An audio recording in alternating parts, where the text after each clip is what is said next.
Salut à tous, bienvenue dans cette nouvelle vidéo. Nono est avec nous, salut Nono. Salut Sacha. Alors Luis Campos a été convoqué au Qatar aujourd'hui. Sur la sellette, le coach parisien va-t-il être obligé de rendre son tablier? Son fidèle ami portugais doit se rendre prochainement au Qatar pour régler sa situation, mais pas seulement. Ses problèmes ne sont pas réglés, loin de là, mais Christophe Galtier a pu respirer un peu samedi soir, vainqueur du Racing Club de Lens 3-1. Les joueurs du Paris Saint-Germain ont donné une bouffée d'oxygène à un entraîneur plus que jamais sous pression. Déjà sur la sellette à cause d'une année 2023 plus que décevante, Galtier doit également gérer les graves accusations portées par Julien Fournier. Autant dire que si Paris s'était incliné face à Lens, très clairement, il aurait vécu des heures encore plus difficiles. Donc finalement, parti quand même pour décrocher le 11e titre, à part s'il y a vraiment une catastrophe, le 11e de l'histoire du club. Galtier va souffler et va rester normalement jusqu'à la fin de saison. Alors il a parlé, tous les messages que j'ai reçus publiquement, ça fait chaud au cœur, autant pour moi que pour ma famille. Mon nom, je voulais terminer cette conférence de presse pour remercier mon président Nasser Al-Khelaifi, qui a été omniprésent cette semaine, et Luis Campos, notre conseiller football du PSG, comme l'ensemble du club, a-t-il lâché samedi avant de prendre congé des médias. Alors déjà sur ça, Nono, t'as l'impression que c'est un message d'au revoir quand même. Ah oui, c'est un au revoir. Je ne vois pas par quel miracle Galtier peut rester. Non seulement une saison particulièrement molle, comment dirais-je, pas de fond de jeu, rien du tout. Il a été bon que dans la communication. Le costume est trop grand pour lui. Et je pense que il lui reste 7-8 matchs à jouer et on va passer à autre chose. Moi, je sais pas où dans la communication il a été bon, mais moi, je suis pas d'accord. Enfin, je veux dire, il parlait un peu football, quoi. Par rapport à Pochettino, c'était un peu mieux. Mais après, après, c'est toujours pareil, langue de bois, etc., etc. Mais bon, il parlait un peu foot quand même. Il y a eu 2 bons premiers mois, mais bon. Alors, ce qui nous intéresse maintenant, qui va le remplacer? Alors, remercié par Galtier qui l'a amené au Paris Saint-Germain, Luis Campos va bientôt faire le point sur le futur de son fidèle ami. Alors, le conseiller football des Rouges et Bleus doit se rendre cette semaine à Doha pour discuter de l'avenir de Galtier. Bon, apparemment, en plus de ça, Campos non seulement va rester au Paris Saint-Germain, après des mercatos complètement catastrophiques, mais en plus, il va rester à Vigo. Donc, c'est bien ce qu'on disait, rien ne changera, et on est reparti pour une saison encore qui va être comme les précédentes. Ah, mais ça, faudra m'expliquer. Comment tu peux être au PSG, l'un des plus grands clubs européens, et être à Vigo? Mais pourquoi le PSG, vous pensez que c'est le plus grand club européen? Sur quoi vous vous fixez pour dire ça? Non, mais c'est l'un des plus grands clubs européens, dans le sens que c'est l'un des clubs les plus riches. On a encore vu le bilan la dernière fois. Ah, c'est pas pareil. C'est le club le plus riche. C'est le club. Ouais, mais non. C'est un désastre au niveau sportif, au niveau économique. Alors, faut préciser. C'est l'un des clubs les plus riches européens ou l'un des meilleurs clubs européens? Oui, l'un des plus puissants, on va dire. Voilà, parce que pour moi, c'est très très loin d'être le plus grand club européen. Pour moi, il est même pas partie des 8, parce qu'il se qualifie presque jamais en quart de finale. Donc pour moi, c'est pas l'un des plus grands clubs européens. Peut-être l'un des clubs les plus riches européens, mais pas l'un des clubs les meilleurs européens. Ça, c'est sûr et certain que non. Voilà. Après, chacun. Oui, mais peu importe. Mais tu peux pas être au PSG et à Vigo en même temps. Encore un truc que je comprendrai jamais. Oui, d'accord, mais un club. C'est là qu'on voit que ça changera jamais, quoi. Un club qui a 0 Ligue des Champions, on peut pas dire que c'est l'un des meilleurs clubs européens. Très, très clairement, c'est pas possible. Alors pour rappel. Je parlais au niveau de la puissance financière. Oui. Et je parlais au niveau de l'image. Paris est connu dans le monde entier. Donc c'est un très très gros club. Oui, mais c'est une chose différente. C'est des choses différentes. On va dire d'attraper, d'attirer des gens par rapport aux joueurs que tu as et par rapport au palmarès. Très clairement, on n'est pas l'un des meilleurs. Le palmarès, c'est autre chose. Là, on est d'accord. Voilà, donc on n'est pas l'un des meilleurs clubs européens. On est peut-être l'un des clubs les plus riches européens, mais pas l'un des meilleurs clubs. Après, chacun a le droit de décider ce qu'il veut. Alors pour rappel, les décideurs qataris n'étaient pas spécialement chauds à l'idée de maintenir le technicien français avant la polémique de la semaine dernière, car l'émir apprécie d'autres profils, et on les connaît. Cet entretien finira-t-il par sceller le sort de Galtier? Zidane fait toujours rêver Doha, mais le champion du monde 98 reste très difficile, voire impossible à convaincre. C'est même quasiment impossible, on va le dire. Et selon des sources proches de Doha, Thiago Motta et José Mourinho plaît aussi beaucoup dans les hautes sphères. Moi, je suis désolé, Nono, avec tout le respect que j'ai pour lui, tu peux pas prendre Thiago Motta. Parce que c'est pas possible de prendre un coach comme ça, parce que tu vas pas le laisser travailler. Donc ça n'a ni queue ni tête, tu vas le virer l'année prochaine encore une fois. Donc ça sert à rien. Alors que Le nom de Michael Arteta, on en a parlé hier, a aussi été évoqué par la presse anglaise. Et enfin, José Mourinho reste très emballé à l'idée de prendre les rênes du club, entraîneur d'expérience capable de recadrer les plus grandes stars du ballon rond. Le Special One est disposé à quitter la Roma pour quelques clubs et le Paris Saint-Germain en fait partie. Bref, Galtier n'est clairement pas la priorité de QSI. Attendons toutefois de connaître la décision de cette réunion au sommet avant de se prononcer, car pour le moment, Paris peine à convaincre ses cibles. Et si personne ne dit oui, cela profitera-t-il à Galtier, Nono? Ce dernier a d'ailleurs indiqué publiquement qu'il se voyait toujours au Paris Saint-Germain la saison prochaine. Eh ben, c'est ce que j'ai peur. Moi, je n'écarte pas l'idée que Galtier puisse faire une deuxième saison parce qu'on ne se bat pas au portillon pour entraîner le PSG. Un Mourinho, oui, d'accord, pour gérer un vestiaire. Il a géré des vestiaires de stars. Il a peur de personne. Mais au niveau du jeu, c'est une catastrophe. Thiago Motta, faut qu'il fasse encore ses preuves. Donc, c'est la merde. On ne se bat pas pour venir à Paris. Et ça, c'est encore une nouveauté. Parce qu'ils savent comment ça se passe, on ne peut pas travailler. Et on est avec des dictateurs. Alors, attendu à la maison mère, Campos ne va pas parler uniquement du cas Galtier. L'occasion sera surtout de faire un point global entre Campos et ses supérieurs. Ainsi, outre l'avenir du coach, sa situation personnelle et le prochain mercato seront également abordés. Concernant son avenir, Campos commence déjà à travailler sur l'été prochain. Les Qataris attendent de lui qu'il se rattrape après 2 campagnes de recrutement complètement ratées et complètement catastrophiques. Ce qui nous amène donc, Nono, au sujet du prochain mercato. Le chantier s'annonce colossal pour Campos.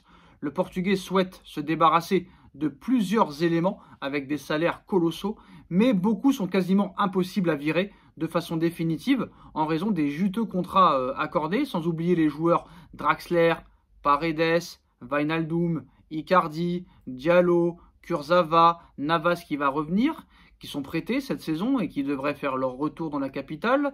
La mission s'annonce très compliquée, à moins d'être à nouveau obligé de signer de gros chèques pour faire partir tout ce beau monde. Paredes aussi va revenir. Enfin, côté arrivée, Campos recevra les directives de Doha et sans doute aussi le montant du budget pour le mercato. Attendu au tournant, il aura là aussi de quoi faire car Paris veut recruter français apparemment cet été et des joueurs attachés au club. Pour rappel, le PSG est passé à l'action pour faire revenir et rapatrier Moussa Diaby. Kefren Thuram fait partie aussi des cibles pour l'entrejeu. Que penses-tu de tout ça? J'en pense pas grand-chose. Retour toujours. Retour au passé, voilà. Déjà, avant de penser à recruter, il va falloir vraiment, je sais pas par quel miracle, faire sauter quelques joueurs qui vont tous revenir. Ça, je sais pas, tout Campos qu'il est, comment il peut faire. Les mecs s'asserront jamais sur leur salaire. Bon, voilà. Déjà, avant de penser d'acheter, il faut vendre. Et au minimum, prêter. Parce que là, ça va être un bordel colossal. Je sais pas combien de retours, si tu peux me le dire, 7 ou 8 retours annoncés. Je viens de les indiquer. Je les ai indiqués les noms. Pardon? Je viens d'indiquer les noms il y a quelques secondes. Voilà, donc 7 ou 8, j'ai pas compté le nombre exact. Qui va vouloir de Kurzawa, qui va vouloir de Draxler, etc., etc. Donc ça me semble, comme tu as dit, un dossier colossal. Alors moi, je pense qu'il devrait se mettre au boulot avant d'acheter, déjà de vendre. Et là, pour vendre, ça va pas être facile. Donc voilà, et en plus de ça, même au niveau des joueurs, ça va être compliqué, même si tu vas être relaxé par le fair play financier. Après voilà, recruter français, ils n'ont pas testé. Mais moi je pense que ça ne marchera pas parce qu'on sait très bien que Nasser Al-Khelaifi, le Prince, etc. sont des dictateurs qui ne laisseront pas travailler ces coachs. C'est un peu comme la politique, tu sais, il y a la gauche, il y a la droite, mais à l'arrivée ils défendent tous le même projet. Bah là c'est pareil. Nasser Al-Khelaifi, il ne voudra pas changer ses positions, il continuera son management catastrophique en expliquant certaines choses et c'est un menteur. Voilà, on attend tous, tu te rends compte que tout le monde fait des parodies sur l'interview du mois de mai qui va arriver. On sait très bien comment ça va se passer, il va dire que tout va changer, tout va être révolutionné. Tous les ans c'est la même chose quand même depuis 2011. Le mec, on se fout de sa gueule et il en a rien à faire, complètement rien à faire. Je vais te dire tout simplement, parce que voilà, t'as une direction qui comprend rien au ballon, le Prince qui se mêle, je vois pas l'expertise du Prince en football, Nasser c'est un ancien joueur de tennis, donc ils n'ont pas progressé au niveau foot, voilà tout simplement. Et tant qu'ils laisseront pas les gens à leur poste travailler tranquillement, On a donné l'exemple d'Arteta hier. Première mauvaise saison, eh ben on le laisse travailler et il peut être champion cette année. Voilà, toute la différence est là. Hein. Il y a une autre différence aussi, à la différence d'autres clubs. On critique Fabian Ruiz, on critique Carlos Soler, on critique Hugo Ekitike, et on a critiqué plein de joueurs ces dernières années. Sauf problème, c'est que dans ce club-là, si tu réussis pas tout de suite, t'es un mauvais, t'es une daube. Ils vont pas prendre un coach qui vont essayer de faire progresser les joueurs, comme certains l'ont fait dans d'autres clubs, qui ressemblaient à rien lors des arrivées. Et quand un nouveau coach est arrivé, ils ont été métamorphosés. Il y en a qui ont fini en sélection, en équipe de France et tout. À Paris, c'est pas comme ça. À Paris, tu ne fais pas progresser les joueurs. Donc c'est-à-dire que ça se trouve, Carlos Soler, il a du potentiel, Ruiz a du potentiel, Ekitike a du potentiel, peut-être qu'Icardi a du potentiel, Draxler, etc. Mais ces mecs-là, on les condamne. On les condamne, on leur dit non, non, tu comprends, Messi c'est une légende, il faut le laisser sur le terrain, toi tu joueras pas. Neymar c'est un très très gros salaire, une grande star, on est obligé de le laisser sur le terrain. Pareil pour Mbappé, pareil pour Verratti, machin, tout ça et tout. Et ces mecs-là, on les fait pas progresser. Donc c'est pour ça qu'ils sont mauvais, parce qu'après ils perdent la confiance, là, etc. je suis en désaccord avec toi, parce Julian que Draxler, attends, je vais finir. De la trentaine, je vais finir quand même. Oh, 30 ans, qu'est-ce que c'est vieux? Qu'est-ce que c'est vieux? Oh, c'est vieux. Oh, 30 ans, là, 30 ans, il est en fin de carrière. Je vois pas comment ils peuvent progresser. D'accord. 30 ans, il est en fin de carrière. Et Hugo Ekitike, il est encore plus en fin de carrière, lui. Très clairement. Eh ben, Ekitike, voilà. C'est toujours passé à un autre problème. Il a fait 10 bons matchs avec Reims. D'accord. Voilà, ça y est, une pépite, c'est un phénomène. Et non, il est très très moyen, Ekitike. Après, il joue pas, le gars. Du ventre mou de Ligue 1. Ouais, voilà, mais le mec, il joue pas, de toute façon. Le mec, il joue pas, donc on peut pas le juger, il joue pas. De toute façon, il joue pas. Alors, il joue pas. Draxler, ça a été un phénomène les 6 premiers mois. Tu lui as mis Neymar, Mbappé dans les pattes, il a plus avancé, pareil, etc., etc. Si c'est joueur... Draxler, je suis d'accord. C'était lui, il avait du potentiel. Bon, voilà, Paredes, pareil. On l'a tué en faisant venir Neymar. Paredes, pareil. Tous ces mecs-là que tu as recrutés depuis des années, ils étaient bons dans leur ancien club, ils mettent plus un pied devant l'autre ici. Donc, à un moment donné, t'es fautif aussi à un moment donné. Tu fais pas progresser les joueurs. Moi, je me rappelle quand des coachs sont arrivés dans certains clubs, il y a des joueurs qui ressemblaient plus à rien. Et en une saison, les mecs se sont complètement transformés parce que le coach, on le laissait travailler, il avait sa méthode de travail, sa méthode d'entraînement. Nous, on n'a pas de méthode d'entraînement, on n'a pas de méthode de travail. C'est le néant total, c'est n'importe quoi, c'est ni fait ni à faire.